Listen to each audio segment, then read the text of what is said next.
saluda Joseph Sales Sales y les doy nuevamente la bienvenida a este su canal, Joseph te cuenta la historia. En esta ocasión quiero hablarles acerca de un acontecimiento histórico que sucedió en mi pueblo, Tuxpan, Michoacán, el día 25 de diciembre del año de 1864, durante los años de la Segunda Intervención Francesa. En mi pueblo, Tuxpan, Michoacán, y en los pueblos de la región, esta segunda intervención francesa se vivió con mucha intensidad. Aquí hubo muchos ciudadanos que se organizaron y se agruparon formando gavillas para hacerle frente al ejército francés, o conservador o invasor, como ellos también le llamaban. Así que a continuación les voy a hablar acerca de uno de esos acontecimientos que realmente tuvieron lugar, que son bélicos, pero que no aparecen en los libros de historia. Aún así, sí quedaron en el registro parroquial de mi pueblo, y les voy a contar de qué se trata.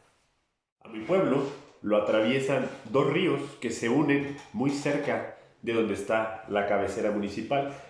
Después de esa unión se convierte en un río más profundo y caudaloso. Durante los años del virreinato, por este río, que tenía que pasar por el Camino Real, tenía un puente, era un puente de vigas, un puente muy austero, y que era el que se utilizaba para que se transportaran de la ciudad de Zitácuaro hacia la ciudad de Tajimaroa, o de Valladolid a la Ciudad de México, puesto que este era el Camino Real de las provincias internas de Occidente.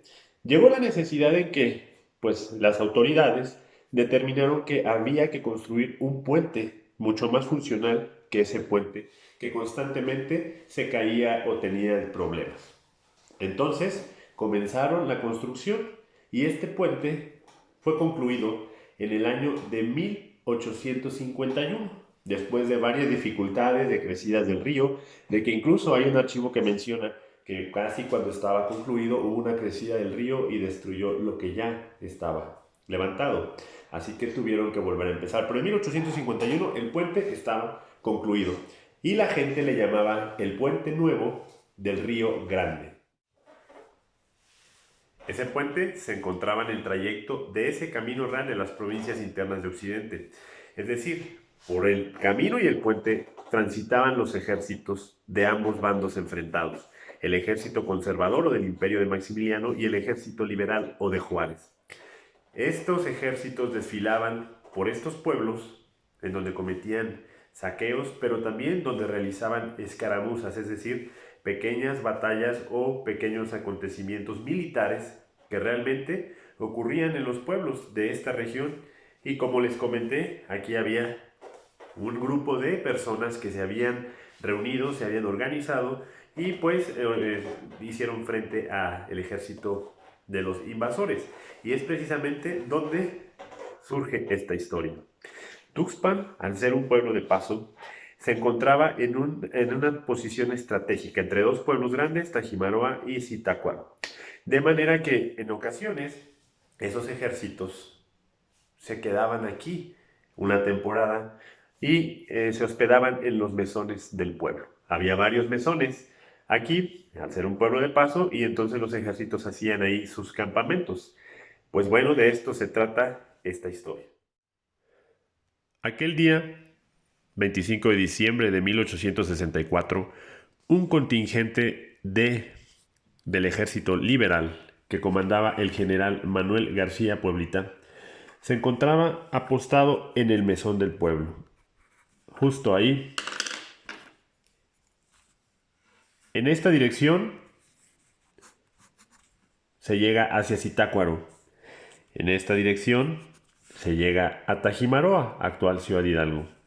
Este es el Puente Nuevo. ¿Y qué fue lo que ocurrió? Que en aquella ocasión le dieron un albazo, es decir, llegaron de sorpresa el ejército conservador que venía con un contingente de franceses y de suavos, algunos soldados también de África, que eran mercenarios traídos por los franceses. Y lo que aconteció fue que el ejército francés se aproximaba en esta dirección hacia el pueblo, tomando totalmente desprevenidos a los soldados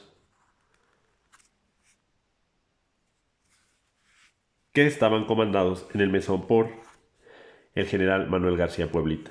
¿Qué fue lo que ocurrió? Estaban destinados a tener una derrota grande y dolorosa en ese mesón, puesto que era plena madrugada. El general Manuel García Pueblita, en tanto, ideó una estrategia militar. De la siguiente manera, el general Manuel García Pueblita envió a su ejército a que emprendieran la retirada con el rumbo de Zitácuaro, de manera totalmente precipitada, quedándose él justo aquí en el puente, con un alférez, y lo que hicieron fue colocar un cañón de montaña justo aquí en el puente. En el momento que el ejército invasor arribó a las inmediaciones, vieron el cañón de montaña colocado. Dice la crónica que una niebla había cubierto prácticamente todo el pueblo, de manera que era hasta cierto punto aliada de los que iban en retirada. El ejército francés tomó posiciones en este sitio, esperando y pensando que el ejército liberal se encontraba en posición también del otro lado del puente.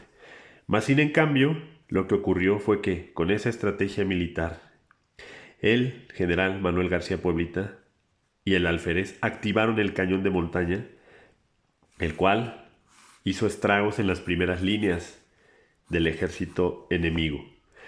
El ejército enemigo continuó tomando posiciones, pensando que un gran contingente estaba a su espera, y con la niebla como cómplice, pues estuvieron un buen tiempo hasta que amaneció. En el momento que la niebla con los primeros rayos del sol se disipó, el ejército invasor se dio cuenta que no había absolutamente nadie del otro lado del puente, y se dieron cuenta que habían sido derrotados, no de una manera estrepitosamente militar, sino de una manera con una estrategia donde pudo más la imaginación de un solo hombre que todo este contingente de franceses que venían hacia el pueblo. Desde aquel día, por supuesto que el general Manuel García Pueblita y el alférez huyeron cuando accionaron el cañón, y entonces desde aquel día a este puente se le conoce con el nombre de el Puente de Pueblita, en honor al general Manuel García Pueblita. Esa es la historia, una historia real, una historia que aconteció en Tuxpan en ese 25 de diciembre de 1864 y que es digna de no olvidarse. Y bien amigos, pues ahora ya conocen, al menos los tuxpenses, por qué el puente se llama Puente de Pueblita. Inclusive la parte del pueblo que está del otro lado de ese puente es una colonia que se llama Pueblita. En honor al general, por supuesto que hubo una celebración días después para conmemorar ese acontecimiento en el cual los franceses tuvieron que ir en persecución de ese contingente que estaba encabezado por el general Manuel García Pueblita, y no tomaron el pueblo, porque el pueblo fue tomado por los franceses en otras ocasiones, pero en aquel día se fueron de paso tras ese contingente que de manera muy, pero muy peculiar los había derrotado. Hoy existe una placa en el puente donde dice que se llama Puente de Pueblita en honor al general Manuel García Pueblita, y también tiene la inscripción del año en el que fue levantado, en 1851. Así es, historia viva de esas que hay en prácticamente todos los pueblos, que no aparecen en los libros de historia, pero que son las que realmente a esos pueblos les dan la identidad.